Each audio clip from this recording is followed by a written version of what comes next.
अस्सलाम वालेकुम स्टूडेंट्स। आज नेक्स्ट जो हमने डिस्कस करना है वो है GL2R। हमने देखना है कि क्या GL2R अंडर मल्टीप्लिकेशन हमारे पास ग्रुप होता है या नहीं होता। लास्ट लेक्चर में हमने M2R को देखा था, set of all square matrix with real entries. आज हमारे पास GL2R है, ये एक स्पेशल किस्म का सेट है, set of all invertible matrices of order 2 with real entries. इसमें भी रियल एंट्रीज़ हैं, M2R में भी रियल एंट्रीज थी, उसमें भी ऑर्डर 2 था, इसमें भी ऑर्डर 2 है। डिफरेंस ये है, वहाँ पे और कोई इस पर रिस्ट्रिक्शन नहीं लगाई थी, यहाँ पे है इन्वर्टेबल मैट्रिसेस। सारे के सारे इन्वर्टेबल मैट्रिसेस होंगे इस सेट के अंदर। अब सबसे पहला क्वेश्चन तो ये कि इन्वर्टेबल मैट्रिक्स होता क्या है। इन्वर्टेबल का मतलब बेसिकली होता है जिसका डिटर्मिनेंट हमारे पास नॉन ज़ीरो हो, यानी ऐसा मैट्रिक्स जो कि नॉन सिंगुलर मैट्रिक्स हो। वो सारी की सारी कैटेगरीज हमारी यहाँ पे आएंगी, क्योंकि अगर इन्वर्टेबल ना हो तो उसका डिटर्मिनेंट ज़ीरो भी हो सकता है, और ज़ीरो हो तो अंडर मल्टीप्लिकेशन इन्वर्स एग्जिस्ट नहीं करता। इस वजह से set of all invertible matrices हमने ले लिए हैं ऑर्डर 2 के विद रियल एंट्रीज। ये बेसिकली M2R का सबसेट है। इसके अंदर M2R के वो सारे के सारे एलिमेंट हैं जिसका डिटर्मिनेंट जो होता है वो डज़ नॉट इक्वल्स टू क्या है, ज़ीरो। M2R पे रिस्ट्रिक्शन नहीं थी, यहाँ डिटर्मिनेंट ज़ीरो भी हो सकता है, नॉन ज़ीरो, और हमारे पास नॉन ज़ीरो भी हो सकता है। तो देखिए हमने पहले अपना GL2R डिफ़ाइन कर दिया। अब हम इसको प्रूव करेंगे कि अंडर मल्टीप्लिकेशन ये ग्रुप बनता है या नहीं बनता। अब देखें यहाँ पे मैंने बताया भी हुआ है कि GL2R जो है बेसिकली वो M2R का सबसेट है। अब GL2R में किस तरह के एलिमेंट्स डिफाइन किए हैं, यानी ये वाले मैट्रिक्स है ABCD belongs to M2R such that के AD माइनस BC। देखें डिटर्मिनेंट का फॉर्मूला होता है AD माइनस BC जो है वो डज नॉट इक्वल्स टू क्या है, ज़ीरो। अब हमने क्या करना है, हमने चेक करना है कि अंडर मल्टीप्लिकेशन ये ग्रुप है, तो पहले इसका ऑपरेशन डिफाइन करना पड़ेगा, फिर उस पर हम वेल डिफाइन प्रूव करेंगे और बाकी ग्रुप की प्रॉपर्टीज़ को चेक करेंगे। अब मल्टीप्लिकेशन कैसे डिफाइन की हुई है, for all AB belongs to GL2R, कि कोई से भी दो मैट्रिसेस हम ले लें where A equals to A1 B1 C1 D1, B equals to A2 B2 C2 D2। Invertible होने की वजह से A1 D1 minus B1 C1 does not equals to zero, A2 D2 minus B2 C2 does not equals to zero. इसको इस तरह भी लिख सकते हैं या इसको ऐसे भी कह सकते थे, determinant of A does not equals to zero और determinant of B does not equals to zero. तो पहले तो हमने चेक करना है कि इसकी हमारे पास मल्टीप्लिकेशन पॉसिबल है। तो अगर देखिए हम इसको मल्टीप्लाई करेंगे, कैसे मल्टीप्लाई होता है, फर्स्ट रो फर्स्ट कॉलम के साथ A1 A2 plus B1 C2, फिर फर्स्ट रो सेकंड कॉलम के साथ A1 B2 plus B1 D2, फिर सेकंड रो फर्स्ट कॉलम के साथ C1 A2 plus D1 D2, फिर सेकंड रो सेकंड कॉलम के साथ C1 B2 प्लस D1 और D2, और साथ में मैंने कह दिया कि AB जो मैट्रिक्स है इसका डिटर्मिनेंट भी does not equals to zero है, क्योंकि अब देखें A और B दोनों का डिटर्मिनेंट नॉन जीरो तो उसकी प्रोडक्ट का भी नॉन जीरो होगा। अब यहाँ पे देखें वेल डिफाइन आ जाता है, हमने वेल डिफाइन इसको चेक करना है क्या ये वेल डिफाइन है या नहीं। वेल डिफाइन होगा फिर हम इस पर नेक्स्ट ऑपरेशंस लगा सकते हैं। वेल डिफाइन चेक करने से पहले सबसे पहला क्वेश्चन ये है, first we check it may be defined और नॉट, क्या डिटर्मिनेंट ऑफ AB जो है वो डिफाइंड होगा, यानी उसका डिटर्मिनेंट लास्ट में does not equals to zero, तो इसका आंसर है येस। क्यों, क्योंकि डिटर्मिनेंट ऑफ AB इक्वल होता है determinant of A into determinant of B। जैसे कि हमें पता है कि determinant of A does not equals to zero है, डिटर्मिनेंट ऑफ B भी does not equals to zero है, तो जाहिर सी बात है दो की प्रोडक्ट हमारे पास जो है वो भी नॉन ज़ीरो की नॉन ज़ीरो मैट्रिक्स ही होगा। तो यहाँ से पता चलता है कि AB जो है वो बिलोंग करेगा GL2R से, क्योंकि GL2R में वो एलिमेंट्स हैं, वो मैट्रिसेस हैं जिनका डिटर्मिनेंट नॉन ज़ीरो है। अगर AB की प्रोडक्ट इसमें चली जाती है तो फिर हम इस पर अपना ऑपरेशन डिफाइन कर सकते हैं। ऑपरेशन अंडर मल्टीप्लिकेशन है, तो देखिए मल्टीप्लिकेशन के लिए डॉट डिफाइन किया, और हमें पता है इसकी जो डोमेन होती है वो अपने सेट की क्रॉस प्रोडक्ट होती है और रेंज जो है वही सेट होता है। तो डोमेन में से हमने कोई भी एलिमेंट लेना ऑर्डर पेयर की फॉर्म में होगा, AB ऑर्डर पेयर आ जाएगा, और रेंज के अंदर क्या है कि मल्टीप्लिकेशन का ऑपरेशन अप्लाई हो रहा है और दोनों की प्रोडक्ट आ रही है, इसका इमेज है। अब हम इसको चेक करेंगे क्या ये वेल डिफाइन है या नहीं है। अब वेल डिफाइन के लिए देखें क्या करना पड़ेगा हमें। वेल डिफाइन के लिए ये चीज़ होती है, वेल डिफाइन के लिए हमें इसकी डोमेन में से कोई से दो एलिमेंट्स लेने पड़ेंगे। ये देखें टेक AB और CD belongs to GL2R cross GL2R। हमने डोमेन के दो एलिमेंट लेने हैं और डोमेन के दो एलिमेंट जो हैं उसको इक्वल रख के प्रूव करना है कि क्या अप्लाई करने से उसके रेंज के एलिमेंट भी इक्वल आते हैं। अब डोमेन में से हमने एलिमेंट लिए ऑर्डर पेयर की फॉर्म में थे, एक AB ऑर्डर पेयर था और एक CD ऑर्डर पेयर था, सच डैट A जो है वो A1 B1 C1 D1 है, B जो है वो A2 B2 C2 D2 है, नोटेशन ही देनी है कोई भी दे सकते हैं, C जो है वो A3 B3 C3 D3 है, और D जो है वो A4 B4 C4 और D4 है।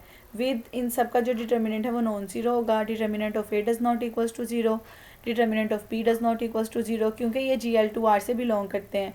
सिमिलरली सी का भी determinant does not equals to zero और डी का भी determinant does not equals to zero. अब डोमेन हम यहाँ पे वेल डिफाइन की प्रॉपर्टी लगाएंगे। वेल डिफाइन की प्रॉपर्टी कहती है कि डोमेन के दो एलिमेंट्स लेके उनको इक्वल रखना है। तो यहाँ पे definition of equality of order pair क्या कहती है कि फर्स्ट एलिमेंट फर्स्ट के इक्वल होगा और सेकंड एलिमेंट सेकंड के इक्वल होगा। अब ऑर्डर पेयर्स की इक्वालिटी की बात देखिए, ये मैट्रिक्स है, ये भी मैट्रिक्स है। इस तरह बी भी एक मैट्रिक्स है और डी भी एक मैट्रिक्स है। अब दो मैट्रिक्स कब इक्वल होते हैं? जब उन दोनों का ऑर्डर सेम हो जाए और उनकी कोरेस्पॉन्डिंग एंट्री सेम हो जाए। तो यहाँ पे definition of equality of matrices लगाएंगे। तो यहाँ से पता चलता है कि order of A equals to order of C होगा और ए की सारी एंट्रीज जो हैं वो सी की कोरेस्पॉन्डिंग एंट्रीज़ के इक्वल होंगी। यानी फर्स्ट एंट्री फर्स्ट के इक्वल, सेकंड एंट्री सेकंड के इक्वल, थर्ड एंट्री थर्ड के इक्वल और फोर्थ एंट्री फोर्थ के इक्वल होगी। सिमिलरली ऑर्डर पे की डेफिनेशन से बी इक्वल्स टू डी आया था, तो ये दोनों मैट्रिक्स इक्वल हैं। तो by the definition of equality of matrices order of B order of D आपस में इक्वल होगा और बी का हर मैट्रिक्स का एलिमेंट डी के कोरेस्पॉन्डिंग एलिमेंट्स के इक्वल आएगा। यानी फर्स्ट एलिमेंट फर्स्ट के इक्वल, सेकंड सेकंड के इक्वल, थर्ड थर्ड के इक्वल और फोर्थ फोर्थ के इक्वल होगा।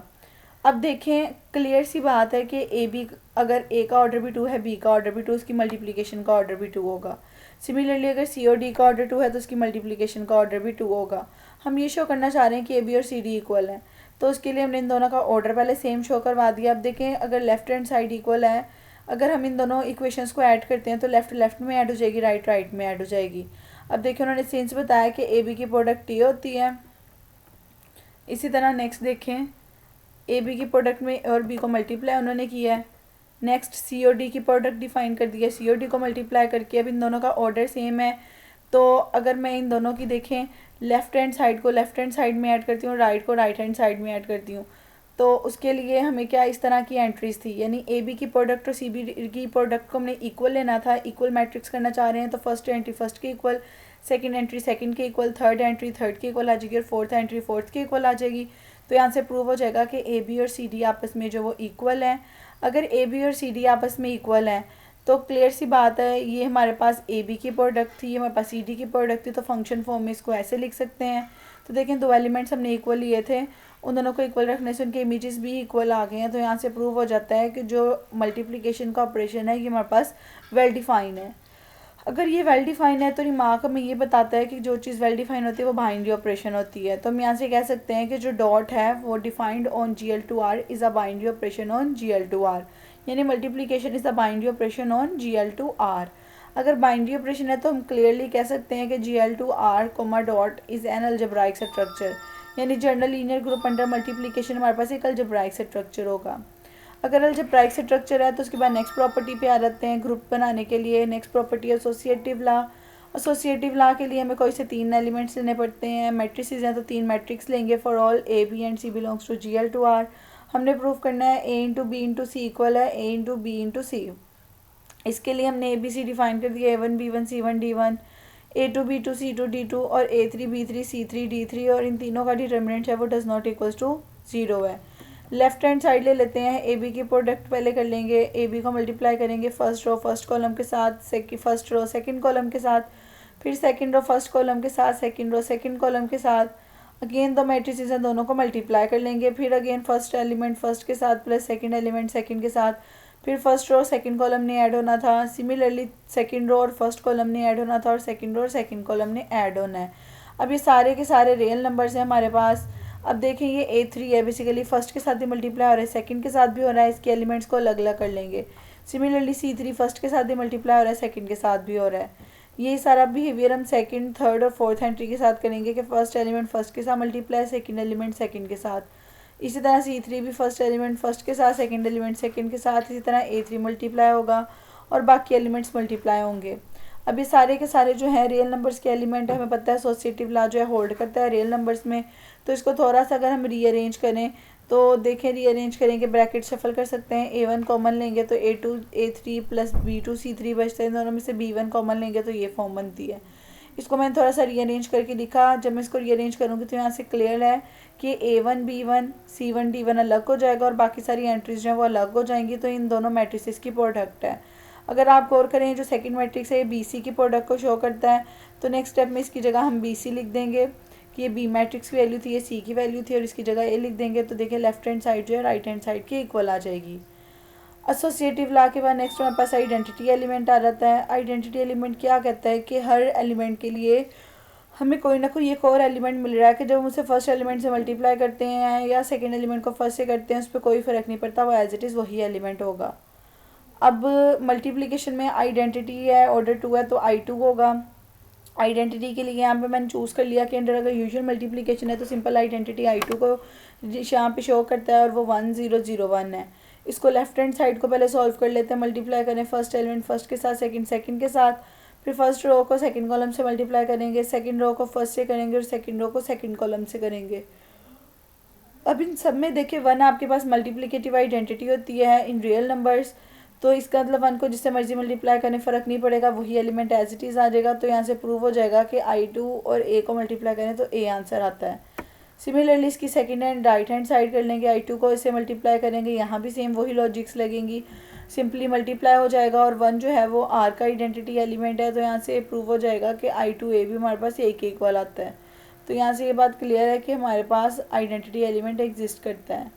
आइडेंटिटी के बाद अब रियल एलिमेंट आ जाता है, इन्वर्स एलिमेंट सॉरी आ जाता है। इन्वर्स में क्या करना है, इन्वर्स एलिमेंट में है for all A belongs to GL2R there exist B belongs to GL2R such that A B को मल्टीप्लाई करें या बी ए को करें, आंसर आपके पास आइडेंटिटी आना चाहिए। अब यहाँ पे हमारे पास बी क्या है, बी बेसिकली ए का इन्वर्स है। इन्वर्स को हम लिख सकते हैं जॉइंट ओवर डिटर्मिनेंट। अब अगर ए हमारे पास ए बी सी डी है तो एट जॉइंट में इन दोनों को चेंज करते हैं, इन दोनों की पोजीशन शफल कर देते हैं और डिटर्मिनेंट में उसका मोड निकाल लेते हैं AD माइनस BC। करने के बाद देखिए हम इसकी एक साइड लेते हैं, इन्वर्स की वैल्यू आ गई है, अब ए को इन्वर्स से मल्टीप्लाई कर लेते हैं। फर्स्ट रो फर्स्ट कॉलम के साथ, फर्स्ट रो सेकंड कॉलम के साथ, सेकंड रो फर्स्ट कॉलम के साथ, सेकंड रो सेकंड कॉलम के साथ मल्टीप्लाई करेंगे। एलसीएम लेंगे, जो पॉजिटिव नेगेटिव वैल्यूज़ हैं वो कैंसिल होकर 0 हो जाएगा और जो रिमेनिंग वैल्यूज़ हैं वो ऐड होकर वही फैक्टर बन जाएगा जो हमें चाहिए।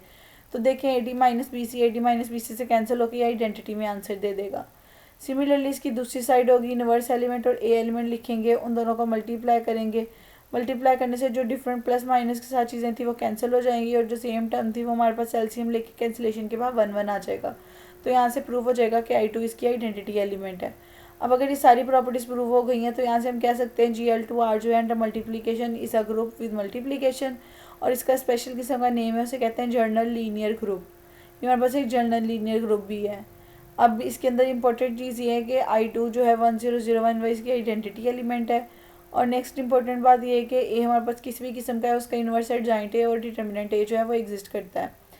उसके बाद नेक्स्ट हमारे पास रिमार्क है। रिमार्क में हम कहते हैं कि अगर हम जर्नल लीनियर ग्रुप को अंडर एडिशन देखें, क्योंकि ऊपर तो हमने मल्टीप्लिकेशन बात की है, अंडर एडिशन देखें तो ये अलजेब्राइक स्ट्रक्चर भी बनता है, इसमें एसोसिएटिव लॉ भी होल्ड करता है, इसमें आइडेंटिटी एलिमेंट भी होल्ड करता है। लेकिन आइडेंटिटी एलिमेंट जो है वो सेट के अंदर लाई नहीं करता क्योंकि उसका डिटर्मिनेंट 0 आ जाता है। तो यहाँ से हम कह सकते हैं कि जो GL2R है वो अंडर एडिशन ग्रुप नहीं है, अंडर एडिशन जस्ट वो हमारे पास एक सेमी ग्रुप है। तो स्टूडेंट्स आप लोग इस वीडियो को सुने समझे, अगर आपको कोई प्रॉब्लम आती है मुझसे कमेंट सेक्शन में पूछ सकते हैं। और अगर आप मेरे यूट्यूब चैनल पे नए हैं तो मेरे चैनल को ज़रूर सब्सक्राइब करें, मेरी वीडियो को लाइक करें और कमेंट सेक्शन में बताएं आपको इसकी समझ आई है या नहीं आई।